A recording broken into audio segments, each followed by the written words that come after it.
I'm Maya Trabulsi. Tonight on KPBS Evening Edition, a critical milestone today for what will be the largest desal plant in North America. The final steps before it starts delivering water to San Diego County.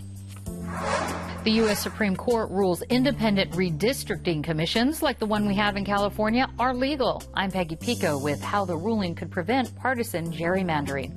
Also coming up, a Rancho Bernardo teen shares his transgender journey that began as a toddler.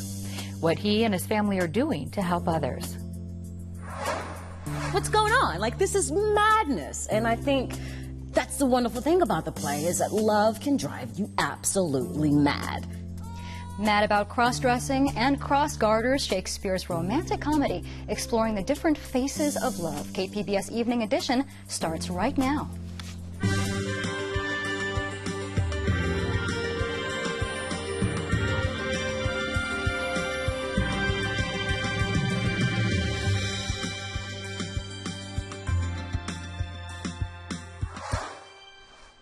Good evening. Thanks for joining us. Dwayne Brown is off. I'm Maya Trabulsi. After a series of stirring debates, California lawmakers today sent the governor a bill that would potentially impose one of the strictest school vaccination laws in the country. Governor Jerry Brown has not said if he will sign it. The Senate advocated the bill, striking California's personal belief exemption for immunizations on a 24-14 vote. It's a bill that is really about protecting all of our children who are attending school, who are out in their community. It's a bill that also is about ensuring that children are going to get an education as well. Mississippi and West Virginia are currently the only two states in the country with such requirements. If the bill does become law, medical exemptions would still be granted to children with serious health issues. A 10-mile pipeline that connects a desal plant in Carlsbad to the San Diego County Water Authority's distribution system was completed today. Once approved by state regulators, the $1 billion facility should begin delivering water this fall. The plant is designed to convert seawater into around 50 million gallons a day of drinkable water, serving about 112,000 families. The San Diego City Council made the city's mandatory water restrictions a bit tighter today. KPBS Metro reporter Taryn Mento says the changes aim to bring San Diego closer to state-mandated 16% cut in water use.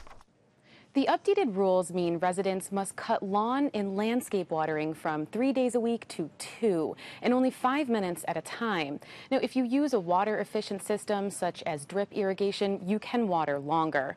But watering for any purpose is banned year-round between 10 a.m. and 6 p.m., and you can't irrigate within 48 hours of rain measuring 1/8 of an inch.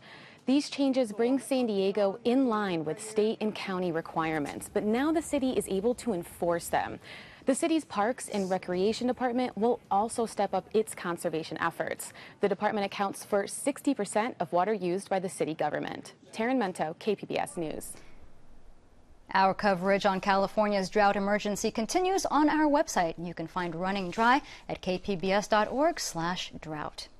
Today, the legacy of a Carlsbad woman who died at the hands of an ex-boyfriend in 2011 lives on. Family and friends of Kathy Sharbarth made a donation to help children affected by domestic violence find normalcy again. KPBS reporter Megan Burks has more. Kathy's Legacy Foundation has partnered with the Chadwick Center at Rady Children's Hospital to fund sports and arts programs for kids whose childhoods are on pause because of domestic violence. A check for $3,000 is putting 20 kids through summer camp. Madison Sharbarth is Kathy's daughter. She was 13 when her mother was murdered. It was a complete shock, when everything happened, and you stay in shock for a really long time. And when you start kind of getting out of it, you just really realize that all you want to do is be a kid and go back to normal. They can be reminded that this doesn't define who they are.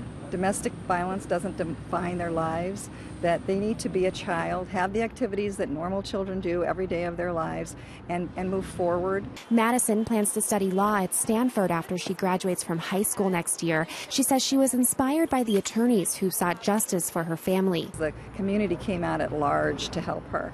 Things came to Madison to provide her with hope, healing, and happiness, and we wanted to pass that forward, pay those blessings forward to all the other children, maybe not as fortunate as Madison. The Chadwick Center provides medical treatment and wraparound services for kids who have been abused. Megan Burks, KPBS News. And Kathy's Legacy Foundation hopes to raise more funds for the Chadwick Center at a gala in October. A district attorney will go for the death penalty for a man accused of killing a San Diego County family. Charles Ray Merritt was charged with murders of the McStay family. His trial is set for August 10th. He's accused of killing Joseph McStay, his wife Summer, and their 2 children. The McStay's remains were found in 2013 about 100 miles away from their home. The divisions on capital punishment among Supreme Court justices are surfacing again, this time in a ruling about the use of a drug used for lethal injection. By a 5-4 vote today in a case from Oklahoma, the court upheld the use of the controversial sedative called midazolam that was implicated in botched executions. The court ruled it can be used without violating the 8th Amendment prohibition on cruel and unusual punishment. And today, the U.S. Supreme Court upheld independent redistricting commissions used here in California and other states. Peggy Pico has more on the ruling and its impact. The 5-4 decision supports voter-approved reforms where an independent, nonpartisan citizen panel determines voting districts instead of allowing politicians and state lawmakers to draw those districts. Joining me with analysis are political science professor Carl Luna and constitutional law professor Glenn Smith. And Glenn, remind us briefly what this lawsuit was about. This was technically about Arizona's voter-initiated commission, which drew legislative boundaries for congressional districts. Like we do here in California. Yes, like we do here in California. So although California's was not technically at issue, it certainly was hovering over it and was mentioned prominently in the opinion. So this was really about whether 2 words in the Constitution that say that the time, place, and manner of federal elections have to be determined by the legislature. Did it literally mean the state legislature in Arizona or California, or can the voters decide they want to kick it to an independent commission? So it was 5-4, yes. Kind of close. Yes. So what if things had gone the other way? Well, if things had gone the other way, the California's commission would have been presumptively unconstitutional and would have had to been redone by at least giving some significant role to the legislature. And depending upon how that hypothetical decision would have been written, it might have been spelt the end of it. Oh, so Carl, California does have this Citizens Redistricting Commission. We've had it for a few years now. Can you remind us how it works? Okay, what the voters of the state did, saying that they didn't want gerrymandered districts where whichever party controls the legislature can stack the deck, as it were, in their favor, passed a constitutional amendment which creates a commission. It has 5 Democrats, 5 Republicans, 4 independents on it, picked through a process. The legislature gets a final say in removing 24 of the final 40 people that are recommended by the... So kind of like a jury, how you would choose a jury. Something like a jury process. And full disclosure, I was one of the final 60 for the original group that was sent up to Sacramento for the legislature. And like Robert Bork, I've said too many things and talked too much. So yeah, they said, no, we're not going to put this guy in the commission. But the idea is to have an independent commission that can draw boundaries based on community, based on interests, based on things other than just political partisanship. Is there a consensus on how well this commission, our commission, has been working? I think the consensus is, I mean, we've got 53 congressional seats in California. You've got about 2 which are actually competitive. Possibly Scott Peters' district was made more competitive by this. Sure. Yeah, and that was one of that. And I think you've got a couple of state legislative assembly districts. The goal was to create something where you could end up with enough moderates in the mix that Republicans, Democrats would have to play to the center. It's in a polarized society. It's good, like chicken soup, but it's not going to solve the whole problem. Well, do you think, Glenn, that there's a particular political party that benefits? I'll ask Glenn first, and then Yeah. Do you think there's a political party, or do you think it's soup? It's hard to say. I mean, it depends on the particular dynamics at a particular time. And so I don't think that this was a clearly politically driven decision by the court. Let me get back to Carl on that. Do you think that any political parties particularly benefit from our style of having this commission? Well, the whole goal is not to let a particular party benefit. The general rule would be the party that's in the minority should actually do a little bit better in a fair drawn map than if you allow the party in the majority to draw the map. But again, because we're so separated in terms of zip codes, who wants to live where, you can only play on the edges of this. And Glenn, do you think today's ruling will encourage other states to adopt this sort of citizen commission type of thing? I do. I mean, I think that it did give a green light for that, and it basically said that any one of the various ideas or proposals that are out there could be adopted without fear that at least it can be declared unconstitutional. And going on that note, Carl, so 2016, big election year, presidential election year. Do you think this ruling will have any impact on this election? With all the other things to deal with gay marriage, with Obamacare, with dealing with the Chinese and debt, and this will be one of those little minor issues that could have some influence in some of the state races. I don't think it's going to rise to the national platform level. And then finally, we have to talk about this. So dissents. This was kind of a heated little debate today. Any dissents that stood out for you? Well, today it was actually in another case, the death penalty case. The case itself was fairly minor, was fairly limited and technical, but two justices, Ginsburg and Breyer, said in a strong dissent that they might be interested in declaring the entire death penalty unconstitutional, which then provoked responses, very spirited responses from Justices Thomas and Scalia. So you had kind of a mini death penalty smackdown in the context of a case involving Arizona and lethal injection drugs. And ultimately, they ruled it that it was safe. But Glenn's got a good point on that. Justice... and now I'm going to vapor lock it. Scalia is becoming kind of the grumpy old man from the court. He's not pulling his punches and basically calling his fellow members of the court, let's say, judicially challenged when they don't agree with him. Okay. And it's surprising to see so much vehemence coming off of a justice of the Supreme Court. We will find out what happens a year from now when we get back into it. All right, Glenn Smith and Carl Luna, thank you so much. Thank you. Thank you.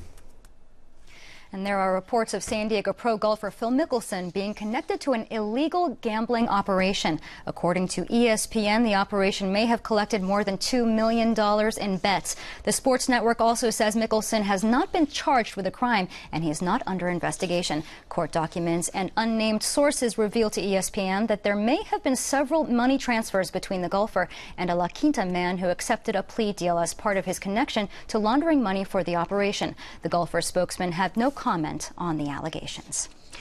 And for the next 3 days, the U.S. News and World Report STEM Solutions National Leadership Conference is tackling the issue of getting more female and minority students interested in science. Brian Kelly, editor and chief content officer of U.S. News and World Report, has tough questions about why the U.S. has such low numbers of women studying STEM subjects.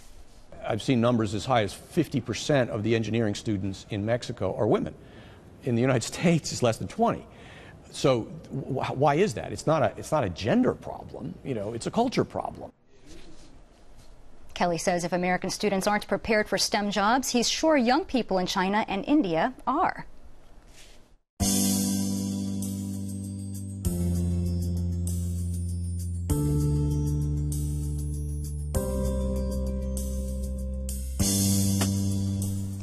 A new study released by researchers at San Diego State University found the societal acceptance of working mothers is at an all-time high among Americans. In the study published in Women Quarterly, researchers found that 22% of 12th graders believe that a preschooler would suffer if their mother worked. That is down from 34% in the 1990s and 59% in the 1970s. As we learned in part 1 of our Gender Identity series, transitions are starting earlier in life. Peggy Pico talks with a local teen and his mother about his transgender journey. I'd like to welcome my guest, 14-year-old Sam Molig, and his mother, Kathy Molig. Thanks so much for joining us. Thank you. Thank you. Now, Sam, you were born a girl. You were adopted at age 2 months old. Can you tell us about when you first felt like you were a boy? Around 3 or 4 in preschool. And what made you were in preschool with other kids, and did you just feel different? What made you feel like, hey, I'm different here? It was more when we would line up to leave class at the end of the day, they would say, boys, go get your buckets, and I would run with them, and they'd say, Sam, come back, you're a girl. And my response was, no, I'm not, and then I'd get my bucket and walk out with the boys. So you had these feelings early on. How did you cope with them from that age up until your transition? It was pretty easy to cope with. My parents let me express and let me dress the way I wanted, and I got my hair cut the way I wanted to, so it wasn't hard to fight with, so it was relatively easy. Because of their support. How about with other kids? How did your gender identity, what you were dealing with, how did that impact how you dealt with other kids? All my friends always thought I was a tomboy, But if someone said, oh, you two are really nice, like, is this your brother? And they'd be like, oh no, Sam's a girl. And people would be like, really? So it wasn't too bad, it sounds like? No. Not too bad, all right. Well, Kathy, what was it like for you as a mother when Sam first started saying, hey, I'm a boy? Well, Sam never really said to adults he was a boy. He would tell his peers at age 3 and 4 and on up. We always just allowed Sam to be whoever he was, and we always called him Sam, even though that wasn't his birth name. It wasn't until puberty hit that we realized that we had a larger issue than what we thought we did. Sam, you were the first patient at Rady's Children's Gender Management Clinic, but let me ask your mom this. How did you and Sam decide it was time to start the transition process? So around age 9, Sam started to exhibit severe anxiety and depression, and we sought medical help with therapists and psychiatrists, and it was actually the psychiatrist who, about age 11, as we were discussing that I felt Sam had some kind of gender issues, not knowing what that meant, who led me into the world of transgender. I was able to do research. The therapist was able to work with him, and once we had a grounding of feeling like we knew what we were dealing with, then we went to the medical community.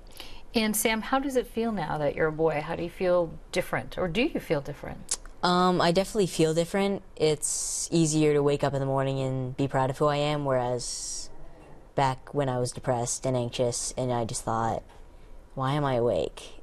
But now I can be like, okay, let's start the day, and I'm a boy, so. And it feels good then. Oh, yeah. All right. Kathy, what does gender transition involve? You started at age 11, I believe, Sam. So what does that involve exactly? So there's the social transition, which can happen at any age, which is simply allowing a child to express themselves in the gender that they identify. Clothing, the way that their pronouns, the name that they use. And then at a certain point, it's important that they seek medical professionals to do things like halt the puberty that is naturally occurring in their body with hormone blockers. And then the next phase is introducing the hormones so that they go through the puberty in which they identify. So there's many different steps for our youth to take over the course of many years. So you were 11, Sam, when you started this. Now you're 14. Will you continue with the physical transition? Yes. I actually have top surgery in 24 days. In 24 days? Are you nervous? No, I'm more excited. Okay, that's good to know. Kathy, you started a support group for families of transgender kids in this process. What advice do you have for those families? I think that it's important for families to understand it's a journey, and it's a journey for the entire family. This isn't just something that our children go through. We all go through. You know, many times you're going to have families who feel like they can't tell other people outside of their immediate family, their friends, their co-workers, things like that. Or how do I go about telling them? How do I fight with the insurance to get what my child needs? How do I fight with the medical community, educationally at school? There's a lot of aspects to it that our families need support for. All right. Well, we certainly appreciate you both coming on and talking with us about this. Kathy Mullig and Sam, thank you very much. Thank you. Tomorrow night on KPBS, an in-depth look at young kids on an eye-opening journey, exploring new medical options for transitioning. Watch the new Frontline special, Growing Up Trans, starting at 10 p.m. here on KPBS TV. It's a highly sought ingredient used in professional and domestic kitchens all over the world. And now, man's best friend is being trained to help find it. Associated Press reporter Terry Che digs up the story. Sniffing for hidden treasures, Rico is on the hunt for truffles, the pungent fungus prized by chefs and foodies. He'll stay out here all day long. I've taken him to truffle orchards, and I've had to have a couple of people help me to catch him because he doesn't want to leave. Truffle hunting dogs are in demand as more people plant orchards in hopes of harvesting the earthy delicacy, which takes several years to ripen on the roots of trees. The trees don't need much water, so they haven't been affected by California's record drought. Yes, good job. Alana McGee is training dogs to do a job traditionally done by pigs. Truffle hunting's right up their alley. It's, you know, it's fun for the dogs. It's they get rewarded for using their noses, which is, you know, how they see the world. Come here, guys. Here we go, Barbies. Napa Valley winemaker Robert Sinsky planted his orchard 5 years ago and hopes to be among the first California growers to harvest the notoriously fickle truffle. I hope my dogs will be able to earn their keep, and it would be nice to see them actually work. They're supposed to be working dogs, but so far they've just been lounging dogs. Sinsky is working with Robert Chang, who's helping landowners cultivate European black truffles, which sell for about $1,000 a pound. Why are they so expensive? It's simply because there is an extraordinary demand and very little supply. Napa Valley chef Ken Frank loves the idea of serving fresh, locally grown truffles. Most American restaurants import black truffles from Italy, France, and Australia. To be able to get a truffle that was dug in Carneros this morning for me to put on the menu tonight, that's a game changer. That's a big deal, and we're very excited about it. It's a bit of a dream until you actually dig up that first truffle and have it in your hand. A dream within reach, thanks to these truffle dogs. Terry Che, Associated Press, Carneros, California. I'm Hari Srinivasan. On the next News Hour, a historic term of the Supreme Court wraps up with more decisions. That's Monday on the PBS NewsHour.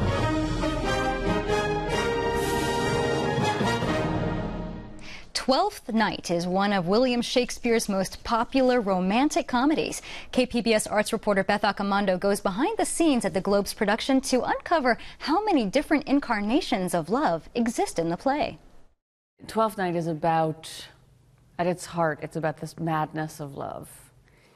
If music be the food of love, play on! That first line sounds very, very romantic, right? Give me excess of it, that surfeiting the appetite may sicken and so die. But actually the point of the speech is, give me so much of it that I will kill my love, because the love is so painful.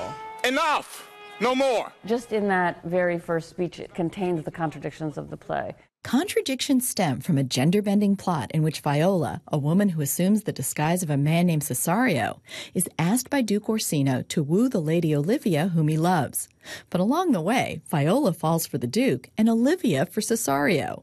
So there's a lot of confusion surrounding the play. But I think it is a lot about people being in love with the idea of being in love versus actually experiencing. Orsino he's addicted. He has a huge addiction. He thinks he is in love. And that being in love with love can really be crazy pants, because you just, you're desiring something you can't have. It's nothing to do with actual real intimacy. It's something that takes him out of control. He's used to being in control, and finally he's come up against an opponent that he just can't defeat. What's going on? This is madness. And I think that's the wonderful thing about the play, is that love can drive you absolutely mad. Oh, not too fast. Adding to the insanity is a comic dose of gender confusion. Dear lad, believe it. For they shall yet belie thy happy years that say thou art a man. Diana's lip is not more smooth and rubious. Thy small pipe is as the maiden's organ, shrill and sound, and all assemblative a woman's part. This is where it gets tricky, and this is why I love this play, is because it sort of goes to the fact of, you can fall in love with whoever you fall in love with. Is you fall in love with the essence of a person, not necessarily them being male or female. So I like the ambiguity of it. I like that Olivia can actually fall in love with Cesario, even though I am a woman. She has no idea, but she's actually probably just falling in love with my spirit.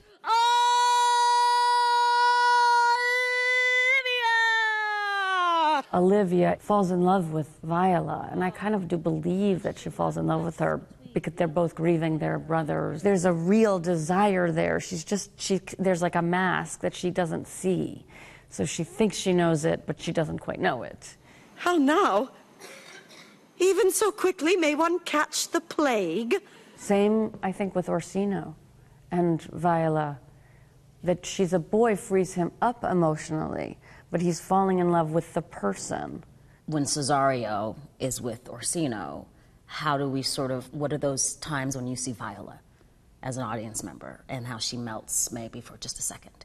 He doesn't see it though, and then she's back to being a man, and how that plays out for her. And it's incredibly hard because she's so in love with them. As I am man, my state is desperate for my master's love. As I am woman, now alas the day, what thriftless sigh shall poor Olivia breathe? Oh, time! Thou must untangle this, not I. It is too hard a knot for me to untie. So there's a lot of like obfuscation, and then that mask falls away and they find something authentic. But that's Shakespeare's gift, to find something authentic, even in a madcap romantic comedy. Beth Accomando, KPBS News. And 12th Night runs through July 26th at the Old Globe Theater on the Lowell Davies Festival stage. And as you may have noticed, it may be feeling humid and muggy in San Diego. Cloudy skies by the coast with 70s, even warmer in inland with 90s and 80s. 80s in the mountains and triple digits in the desert communities. Here's a look at what we're working on for tomorrow in the KPBS newsroom. On Morning Edition, egg prices in California have soared this spring for a lot of reasons, and we'll take a look at why you are paying more. That's tomorrow on KPBS Radio. And you can find tonight's stories on our website, kpbs.org/evening edition. Thank you for joining us. Have a great evening.